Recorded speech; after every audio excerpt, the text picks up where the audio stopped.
어느 술을 즐기는 남편을 둔 집사님이 계셨습니다. 당연히 예수 안 믿고 있었지요. 근데 이 왼수가 토요일만 되면 술을 더 먹는 거야. 우리 어떤 분을 만났더니 핸드폰이 울리는데 나의 왼수 그렇게 써 있더라고. 그래서 원수도 아니고 왼수라고 써 있어. 그래서 왼수가 마귀가 전화한 줄 알았어요. 그리고 남편은 뭐라고 저장해 놨습니까? 그랬더니 악마라고 해놨다고 그러더라고. 악마하고 왼수하고 사는 집을 봤어요. 근데 이제 이 왼수가 토요일만 되면 술을 더 먹고 이제 괴롭히는 거지. 그리고 주일날 교회에 올라오면은 이제 쓰러져 자는 거예요.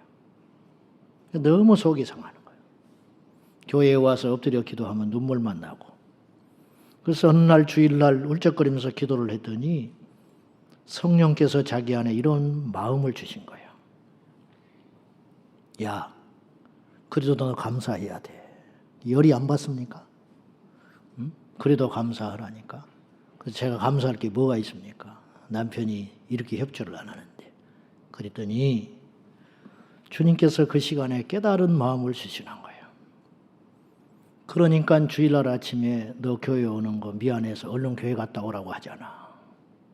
토요일날 잘못한 게 있어서. 그리고 너 주일날 종일토록 밥도 안 차려주고 교회에서 봉사하고 늦게 가도 아무 소리 안 하고 있잖아. 지가 혼자 라면 끓여 먹고. 만약에 네 남편이 토요일날 술을 안 먹었다. 그러면 주일날 멀쩡하게 아침에 일찍 눈 떠가지고 너 교회 가는 걸 좋아하겠냐. 아, 생각하니까 맞는 말이요. 그래서 그 순간에 마음속에 어둠이 싹 하더니 이게 마음과 생각이 이렇게 중요한 것입니다. 그 순간에 하나님께서 빛을 부어주시는데 정말로 감사가 억지 감사가 아니라 생각해 보니까 감사하더래. 그러니까 집에 가서 그날은 막 웃고 다녔다는 거예요. 미친 여자처럼. 그 남편이 봐도 이상해. 제정신이 아니야. 그래서 너는 뭐가 그렇게 좋냐? 그랬더니 당신하고 사는 것이 너무 좋아. 이 남편이 넋이 나가버린 거야. 그래 말을 안 하더래. 그리고는 그 다음 토요일날 또 딱 왔는데 웬일인지 이 왼수가 술을 안 먹고 왔더라네. 토요일날. 그러면 주일날 딱 아침에 일어났는데 양복을 입고 있더래. 그래서 오늘 출근하냐고 그랬더니 아니 나도 교회 가려고 그러더라는 거예요. 오늘 제가 뻔한 설교하려고 그래요. 오늘 뭐 불받아라 그럴 수는 없잖아. 맥주 감사주일이니까. 이단이 아니고 상식이 있는 교회라면 오늘 이 땅의 모든 교회가 맥주 감사주의를 지키면서 감사를 주제로 설교할 거 있을 거예요. 근데 이 감사 주제가 흔한 것 같지만은 제가 20년 목회를 개척해서 해오면서 절기 때마다 감사 2번 설교했어요. 1년에 2차례.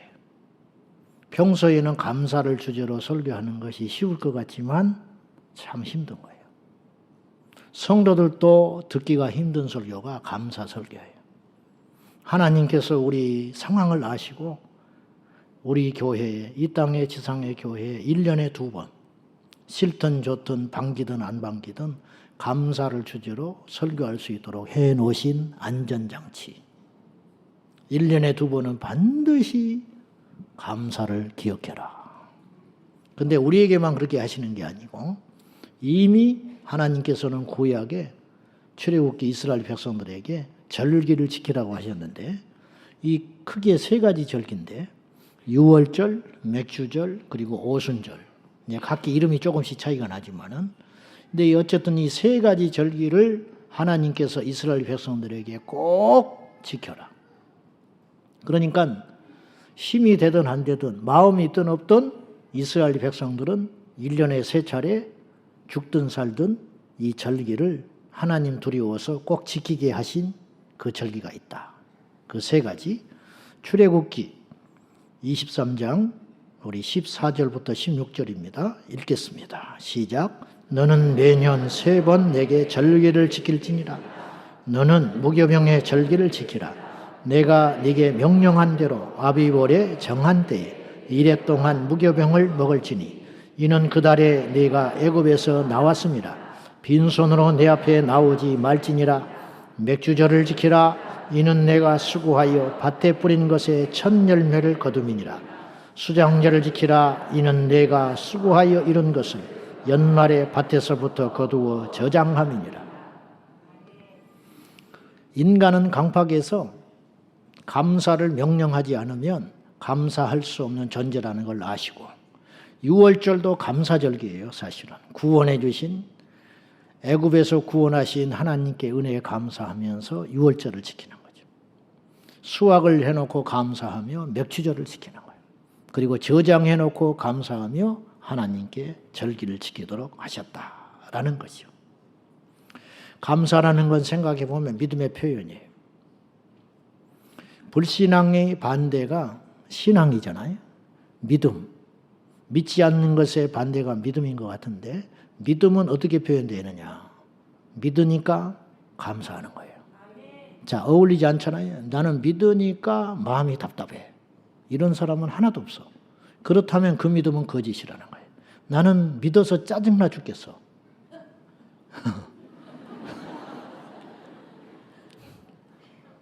울고 웃다 혼자 난리 났어요. 믿으니까 나는 하나님을 믿는데 저 인간은 싫어. 어울리지 않는 거야. 난 믿으니까 참어. 난 믿으니까 기다리고 있어. 나는 믿으니까 감사가 나와. 그러니까 어울리잖아요. 이게 어울려야 뭔가가 된다는 거예요.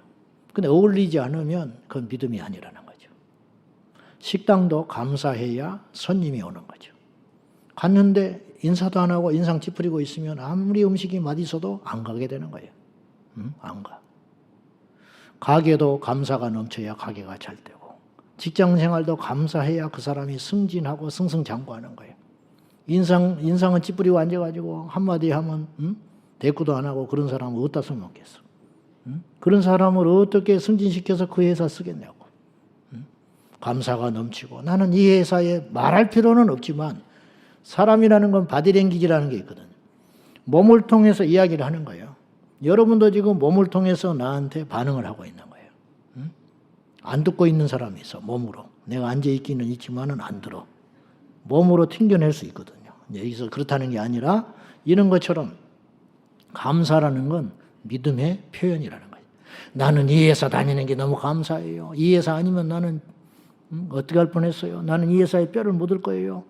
맨날 그런 소리 해도 미친 것이지만은, 그렇게 말을 하지 않지만은 그의 얼굴을 보면 알 수 있다 이 말이죠. 그러면 그 사람이 직장 생활이 여기서 어떻겠냐 이 말이죠. 학교를 보내놨더니 내 새끼가 감사하며, 선생님을 만나서 감사하고, 이 학교 다니는 게 감사하고, 걔는 틀림없이 학교에서 인정받고 인생에 빛이 들어오게 되어 있다, 이런 뜻이에요. 감사. 생각해 보면 감사는 우리의 삶을 얼마나 풍요롭게 하느냐고. 아까 제가 서두에 한 예화가, 그 집사님이 만약에 불평하고 원망하고 계속 하나님 앞에 나는 왜 이런 사람 만나가지고 이 고생을 하고 있냐고 했으면 지금까지 그 남편 예수 안 믿어. 그런데 하나님께 감사하고 그 상대에게 감사했더니 그 순간에 어둠이 떠나가고 빛이 임한 것 아니겠어요? 생각해 보면 우리 인생에 감사할 게 얼마나 많냐고.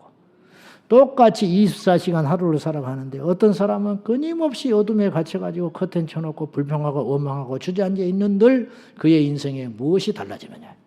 그래서 성경은 우리 형편과 처지를 알며도 불구하고 끊임없이 불평하지 마라, 원망하지 마라, 낙담하지 마라, 그리고 감사하라. 우리 형편을 몰라서 그런 거예요. 여러분, 짐이 한 짐인 걸 제가 잘 압니다. 인생살이가 다 똑같은 것입니다. 왜 제가 모르겠습니까?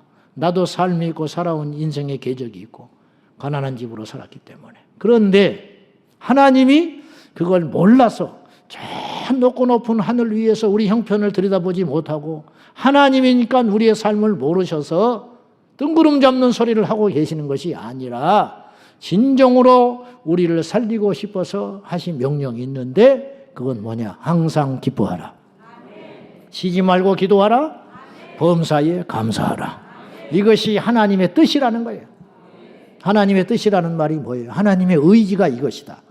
내 백성은 이렇게 살아야 된다. 그러면 그렇게 살아가면 하나님이 좋냐 이 말이에요.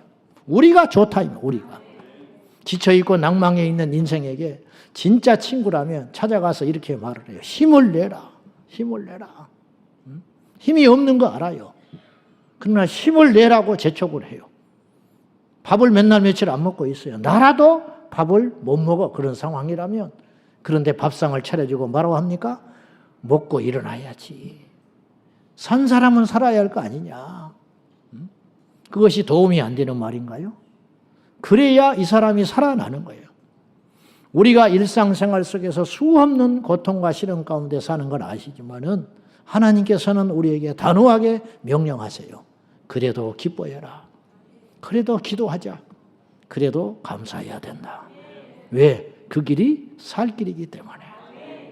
살 길이기 때문에. 제가 학창 시절에 일찍 목사가 되기로 마음먹었잖아요.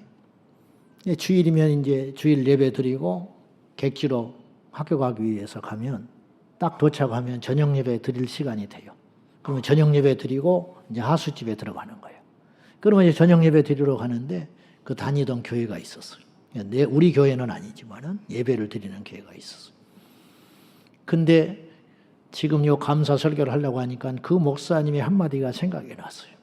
그분이 주일 저녁에 교회가 그렇게 크지도 않았고 평범한 목사님인데 설교를 하는 중에 이렇게 이야기를 하시더라고. 무슨 말 끝에 성도들이 저한테 치약을 주면 내가 치약을 칫솔에 묻혀서 이빨을 닦으면서 그 주신 성도에게 감사해서 계속 이빨 닦을 때까지 그분을 생각하며 감사한다는 거야. 그렇구나. 내가 생각했어. 저런 마음을 가지고 목회하시는 목사님이 얼마나 있을까? 어쩌면 당연해야 되거든요. 그 목사님은 대단한 일을 하신 게 아니고 성도에 대한 감사를 그렇게 표현하고 살고 계시더라고. 내가 그때부터 그분 존경하기 시작했어. 나는 잘 몰라. 그러나 저런 생각을 가지고 목회를 하시는 목사님이라면 틀림없다. 나는 그때 일찍이 목회를 하기로 마음을 먹었으니까 그 말이 그냥 들리지를 않는 거예요. 나도 저런 목사 돼야지. 그런데 막상 해보니까 쉽지 않아요. 저한테 쌈 주시는 성도님들이 있습니다. 쌈 싸먹으면서 감사해야 되는데 놓쳐버릴 때가 많아. 우리가 감사하기만 하다면 얼마나 인생이 풍성해지겠어요. 감사치 않으니까 손에 모든 걸 쥐고도 빈약하고 힘들게 전전긍긍하면서 살아가는 것 아닙니까? 저는 여러분들한테 진짜 감사해요. 여러분들이 없었다면 내가 어떻게 목회를 하겠어요? 여러분들이 없었으면 나는 월급을 어디서 받겠어? 지난주에 강동에 사는 우리 권사님 댁에 신방을 했어요. 남편도 계시고 따님이 월차를 내고 신방을 받으려고 기다리고 있더라고. 같이 동행하는 장로님, 권사님, 집사님도 바쁜 일상을 내려놓고 올 수 없는 상황인데 신방한다고 따라오셨어. 그리고 차를 타고 가는데 내 마음에 너무 감사한 거야. 이런 분들이 어디가 있을까? 나는 의무적으로 갑니다. 직업이니까 가요. 이분들이 뭐가 아쉬워서 신방하겠다고 벌건 대낮에 장로님이 길을 따라 나섰을까? 가서 보니까 이 신방이 뭔 대단하다고 월차를 내고 자매님이 와서 앉아 있을까? 근데 이 먼 거리를 나는 한 번 가는 많은 길인데 이분들은 주중에 와서 성경 공부하지, 금요일 날 찾아 나오지, 토요일 날 또 와서 봉사하지, 주일 날 오지. 일주일에 4-5번씩 이 먼 거리를 오고 가는구나. 그곳에서 여기 오는데 교회가 수천 개가 있어요. 교회가 없어서 여기까지 왔겠습니까? 근데 한편으로 생각하면 얼마나 감사하냐 이 말이에요. 기가 막힌 일이죠. 형제라도 그렇게 할 수 있겠어요? 도대체. 그렇게 생각하니까 목이 메고 감사한 일 아니겠습니까? 한국교회 성도들끼리 감사가 없어요. 목사와 성도들 사이에 감사가 사라지고 있어요. 장로님들, 목사님들이 장로님들을 자꾸 실권을 주면 안 된다고, 견제한다고. 장로님들도 목사가 독주하면 안 된다고. 얼마나 불행한 일입니까? 따지고 보면 얼마나 감사한 거예요. 장로님들이 얼마나 많은 도움을 주십니까? 목사는 월급이라도 받지. 장로님들은요, 잘해야 당연하게 여기는 거예요, 사람들이. 주일날 장로님들이 차 가지고 와서 주차장이 없으니까 여기다가 대고 내려봐. 성도들이 다 마음속에 이런 생각한다고. 장로가 돼가지고 주차장 놈 여기다 차를 대? 자기는 대면서. 자기는 대고 내리면서. 장로님들은 잘해야 본전이야. 응? 똑같이 하면 욕먹고. 장로님들이 무슨 죄 졌어요? 근데 그런 분들이 교회 안에서 얼마나 많이 저에게 도움을 주냐 이 말이에요.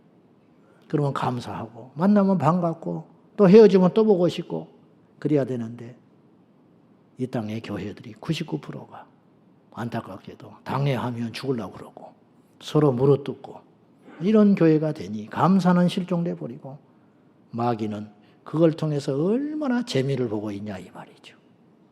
여러분, 오늘 우리가 잊혀지고 살고 잊어놓고 살고 있는 게 있었어요. 감사하라.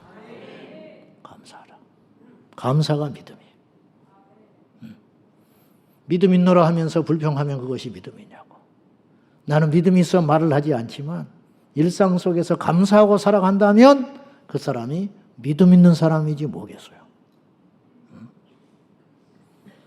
감사절을 지키게 하신 이유가 뭘까? 인간이 저절로 안 되는 것이 몇 가지 있어요. 첫째는 믿어지는 것이 억지로 안 돼요. 여러분들 교회에 와서 당연히 오래 교회를 다녔으니까 믿어지는 것 같죠? 사실 그렇잖아요. 오래 다녔다고 믿어질 확률이 많지만은 오래 다닌다고 꼭 믿어지는 것도 아니에요. 뱃속에서부터 교회 다녔는데 수십 년 교회를 다녔는데 지금도 안 믿어져서 끙끙대는 사람이 있어요. 자존심에 말은 못하지만은. 근데 교회 첫날로 와서 믿어져 버린다는. 꼬꾸라져 가지고. 왜냐? 믿음은 우리에게서 난 것이 아니고 우리가 노력해서 얻는 것이 아니고 에베소서 2장 말씀에 의하면 믿음은 너희에게서 난 것이 아니고 하나님의 선물이라. 선물이라는 건 주셔야 되는 거거든. 주지 않으면 못 받는 거예요. 그런데 하나님께서 우리에게 어떤 사람에게는 믿어지는 선물을 주셨다는 거예요. 믿음은 내 힘대로 안 됩니다. 믿는 척 할 수는 있어요. 그러나 믿는 척 해가지고는 하나님 나라 못 가요. 믿어져야 가는 것이지요. 근데 믿어지게 하시는 역사는 하나님이 하시는 것이다 이 말이에요. 제가 교회 초창기에 안수 집사님이 오셨는데 봉사를 열심히 하셨습니다. 이분은 3대째 예수 믿는 사람이에요. 근데 새벽기도도 안 빠지고 나오는데 어느 날 1년 좀 지났는데 얼굴이 심각해져가지고 나를 기다리고 있더라고. 그래서 무슨 일입니까? 그랬더니 상담을 하겠다고 그래요. 그래서 들어오시라고. 뭐 때문에 그러십니까? 그랬더니 자기 부인 권사한테도 비밀로 해달래. 무슨 말이세요? 그랬더니 자기는 예수가 안 믿어진대. 안수 집사가. 기가 막힌 일이죠. 내가 그때 두 가지 생각을 했어. 그 짧은 시간에. 첫째는 감사하다. 나한테 솔직하게 말해줘서 감사하다. 두 번째는 너무 답답하다. 모태신앙이고 나이가 60줄이 다 돼가는데 안수 집사로 평생을 살다시피 했고 예수 안에 살았는데 예수가 안 믿어지다니. 기가 막힌 일이구나. 그래서 제가 A3 용지 2개를 갖다가 앞뒤를 빡빡하게 내가 알고 있는 모든 지혜와 지식을 동원해가지고 2시간을 설명을 했어요. 구원의 교리에 대해서. 그런데 2시간을 듣고 이분이 딱 하는 말이 목사님 다 알아요 그러는 거예요. 진작 말을 해야지. 2시간을 쳐 듣고 있다가 다 안다는 거예요. 그럼 나는 헛수고한 거 아니야. 그때 내가 깨달았어. 내가 할 수 있는 일이 아니구나. 이 땅에 어떤 성경교사를 갖다 놔도 이 사람을 믿게 할 수 없어. 어떤 대부흥사를 갖다 놔도 이 사람을 바꿀 수 없겠구나. 물론 내가 부족해서 그렇지만 때가 있다. 이분은 구원의 때를 기다리는 것밖에 없구나. 다 안 돼요. 성경도 무지무지 읽고 찾고 암송도 했대. 근데 안 믿어진대. 믿는 척하고 지금까지 왔는데 더 이상은 못 참겠대. 그리고는 기도를 해줘도 아멘하고 일어나서 어깨를 축 쳐져서 가는데 내 마음이 쿵 무너지는 거예요. 어찌할꼬. 이제 그때부터 내 기도 제목이 크게 생긴 거예요. 누구한테 말도 못하고. 안 되잖아요. 안 돼. 알제리에 3년간 선교하고 오신 우리 집사님이 계셔서 얼마 전에 만나서 이야기를 하게 됐어요. 저는 이제 책으로 그런 이야기를 들었는데 이야기하다가 실제로 그런 일이 일어나고 있다는 걸 봤어요. 알제리가 지독한 해교 국가입니다. 교회 없습니다. 십자가 발견할 수도 없습니다. 모여서 예배하는 거 불법입니다. 외국인들도 모여서 예배할 때에 신고해야 하고 몰래 예배 드리는 곳입니다. 그런데 이분은 이제 한국 분이니까 그 예배 처소를 찾아서 수소문해서 가서 예배를 드리는데 가서 기가 막힌 걸 봤다는 거예요. 그건 뭐냐? 회교 평생 수백 년 몇 대에 걸쳐서 무슬림 사람들이 예수를 믿고 있더라는 거예요. 그럼 어떻게 된 일인가? 꿈을 꿔요. 꿈을 꾸는데 어떤 분이 가르쳐줘. 어디로 가라. 그리고 어떤 장소와 그 건물 구조를 가르쳐 주는 거예요. 근데 가봤더니 진짜 그런 건물과 장소가 있어. 기가 막힌 일 아니에요. 그러니까 주저없이 들어가지. 들어갔는데 그것이 예배처소였어. 근데 가서 보니 자기만 그런 게 아니야. 그렇게 꿈을 꾸고 와서 예배하는 사람들이 있어. 그러니 안 믿을 재간이 있냐고. 누가 하신 거예요? 하나님이 하시는 거예요. 사람이 가서 복음을 못 전하니까 하나님이 가서 복음을 전하시는 거예요. 이걸 선교학에서는 뭐라고 그러냐면 하나님의 직접 선교라고 그래요. 여러분, 이것이 믿음의 놀라운 세계인 것이에요.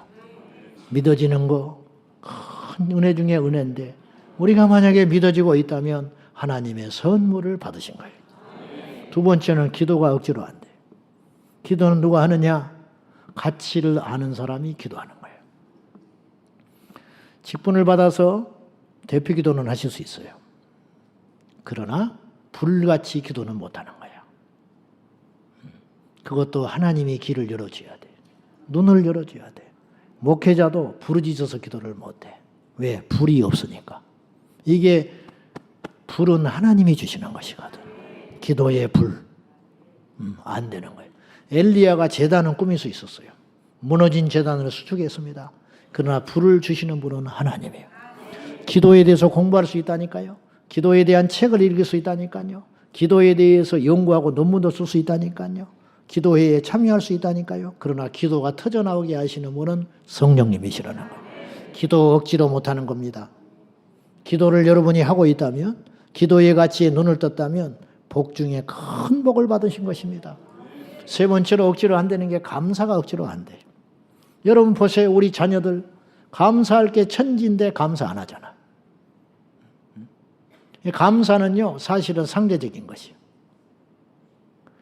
훨씬 고통스럽고 힘든 삶 속에서도 감사하는 사람이 있고 넉넉하고 풍요롭고 남부러울 것이 없는 사람도 불평하고 사는 사람이 있어요. 감사는 어떤 사람이 하는 것이냐? 기억하는 사람이 하는 거예요. 곰곰이 생각해 봐요. 우리가 감사할 게 얼마나 많은지 몰라요. 이 자리에 우리가 생각을 달리하면 감사할 게 너무 많은데 문제는 감사를 잊어버리고 사는 거예요.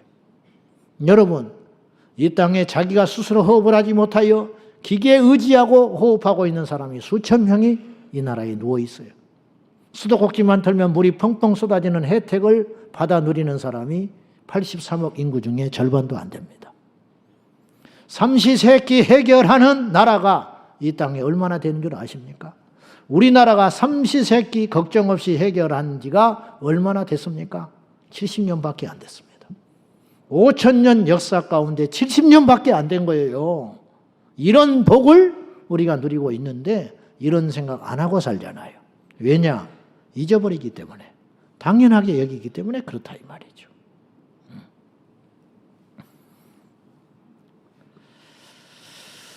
그럼 우리는 구체적으로 무엇을 감사해야 되느냐?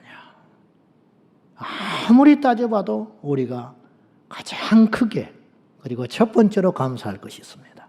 그건 뭐냐? 나를 구원해 주신 하나님의 은혜에 대한 감사. 시편 51편에 보니까 다윗이 범죄하고 나니까 세 가지가 사라져 버렸어요. 첫째는 구원의 기쁨이 사라져 버렸어요. 두 번째, 자기 안에 거짓의 영이 들어왔어요. 세 번째, 주의 영이 떠나. 그래서 이 세 가지를 절박하게 구하는 거예요. 내게 구원의 기쁨을 회복시켜 주시고 회복이라고 그랬어요. 주라고 하지 않았어요. 옛날에는 그것이 있었다 그런 뜻이에요.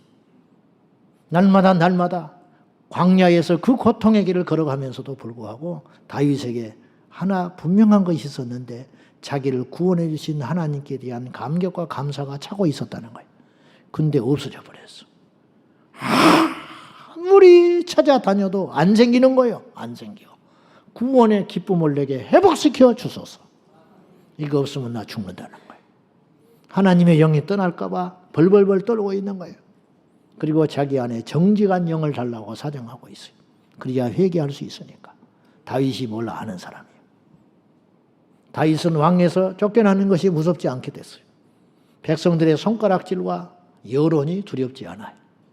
내가 하나님 앞에 이 세 가지를 잃어버리면 안 된다는 절박함을 가지고 매달리고 있는 것을 봐요. 뭘 아는 거예요. 그리고 이 기도가 다윗을 다시 살려냈어요. 제가 교회 안에서 보니까 이상한 현상이 하나 있습니다. 그건 뭐냐? 예수를 오래 믿을수록 구원의 감격이 사라지고 있다는 거예요. 이건 모순 중에 큰 모순이고 속고 있다면 마귀에게 엄청나게 속고 있는 거죠. 수준 높다는 게 뭡니까?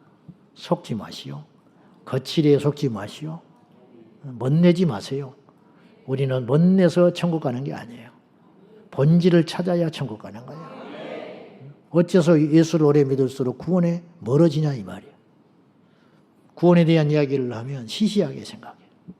초짜라고 생각해. 이게 마귀한테 속고 있다는 거예요.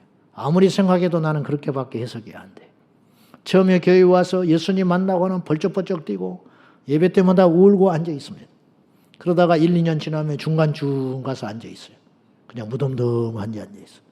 그래 몇십 년 예수 믿어버리잖아요. 그러면 저기 뒤에 앉아가지고 팔짱 끼고 졸고 앉아 있습니다. 지옥을 이야기해도 충격받지 않고 천국을 이야기해도 황홀해하지 아니하고 구원에 대한 이야기를 해도 감격하지 않는 그런 강팍한 심령이 우리 가운데 있다면 정말 큰 위기 가운데 있다는 걸 여러분이 꼭 깨달으셔야 되는 것이에요. 저는 하나님 앞에 서원까지는 안 했지만 약속을 했어요. 난 내일 16세 예수님 만나 구원받았기 때문에 내 사명은 이것이다.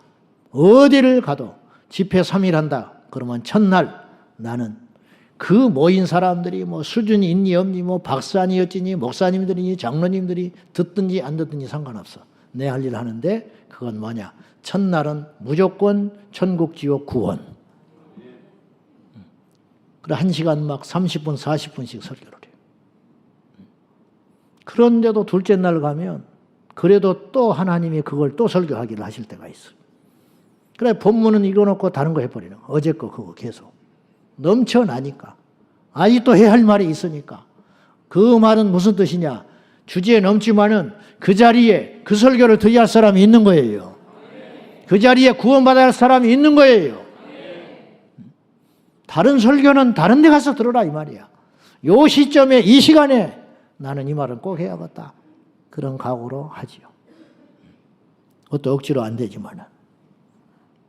이상해요. 하여튼 이상해.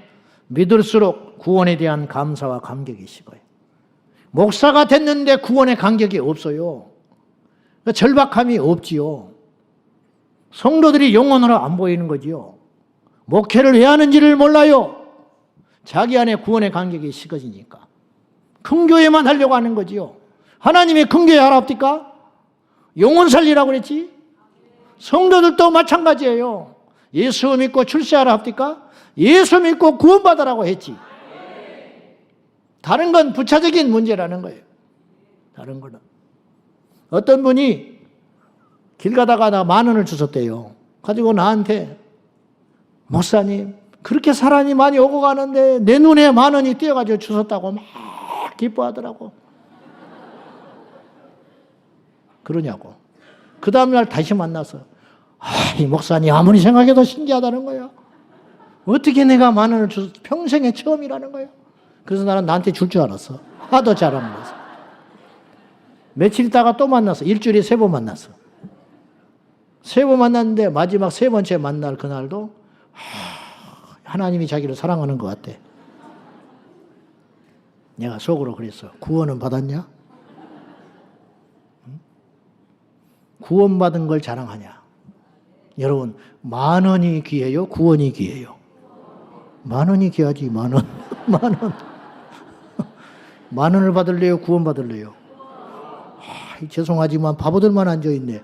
10,000원을 줄까요? 구원을 줄까요? 이 세상 사람들을 이해를 못하는 거지. 우리는 10,000원을 거부하고 구원을 선택한 사람. 무슨 말인지 모르는 분들은 집에 가서 생각을 하세요. 여러분, 10,000원 거저 주신 것도 그렇게 기뻐가지고 만날 때마다 자랑을 하던데, 구원받은 것은 감격스러워 해봤냐? 구원받은 것을 자랑해봤냐? 집에 들어가서 나는 오늘 구원받았어. 친구 동창회 가서 나는 예수 믿고 구원받았어. 그것이 전도지 뭐야. 응? 구원받은 사람이 확신 가운데 이야기하는 것만큼 강력한 힘이 어디가 있어. 내가 투자해서 돈을 벌었다는데 무슨 이론이 중요하겠어요? 무슨 책이 중요하겠어요? 내가 투자해서 돈을 벌었다는데, 내가 예수 믿어서 구원을 받았다는데 무슨 말이 더 필요하며, 무슨 더 진리가 필요하며, 무슨 변증할 것이 필요하냐 이 말이죠.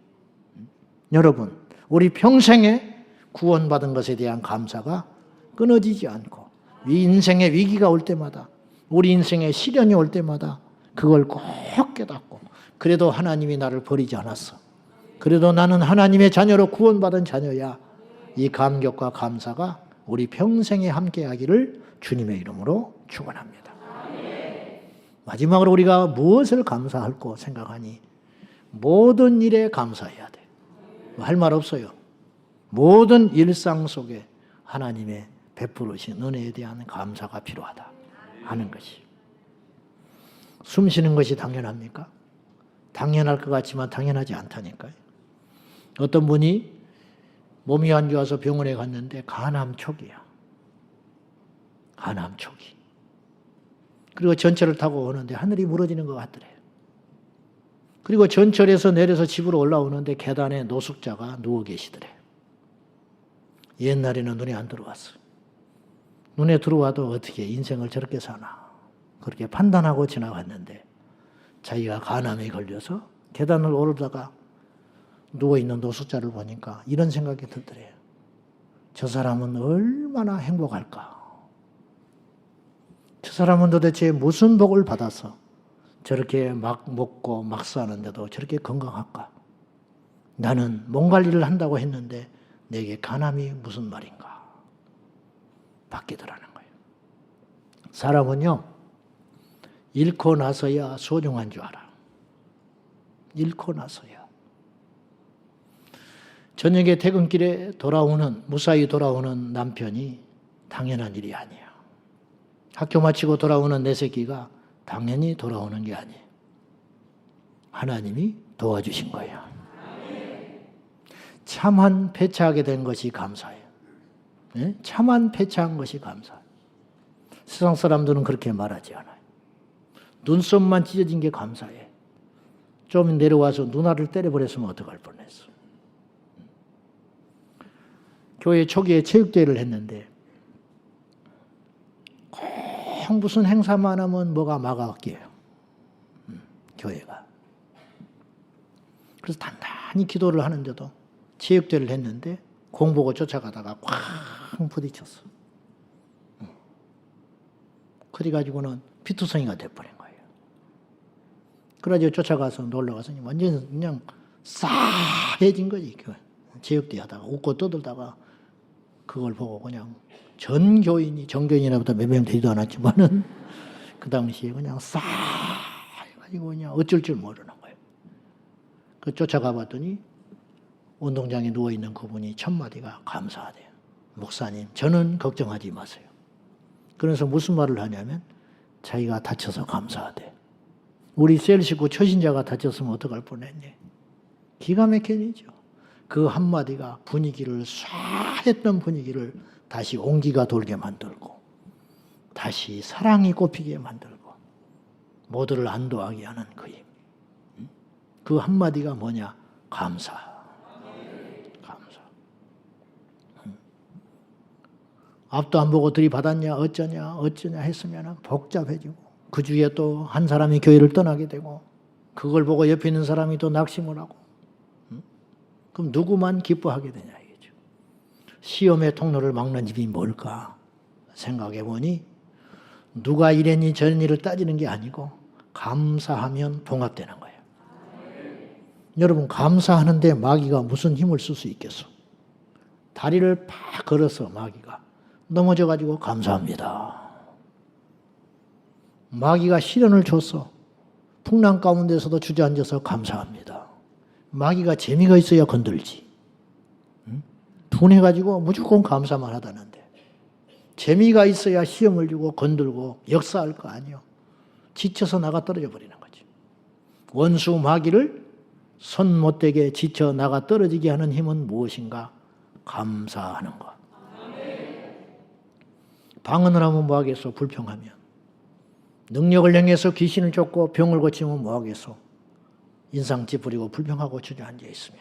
비록 방언을 못하고 비록 은사가 없고 비록 가진 것이 없고 능력이 없어도 하나님께 감사할 수만 있다면 나는 다른 건 모른다. 그렇지만 나는 하나님께 감사해야 한다고 믿는다. 그 사람보다 큰 신앙이 어디가 있어요? 오늘 감사절이니까 감사설교 하는 거예요. 사실은요. 근데 한번 따져봅시다. 감사하다는 사람 앞에 무엇이 통하겠냐고. 어떤 사탄의 불화살과 시험과 어떤 핍박이 통하겠냐고. 이래도 감사 저래도 감사하다는데. 송명의 시인을 우리는 잘 압니다. 이 이야기를 제가 많이 했지만 다시 한번 하려고 합니다.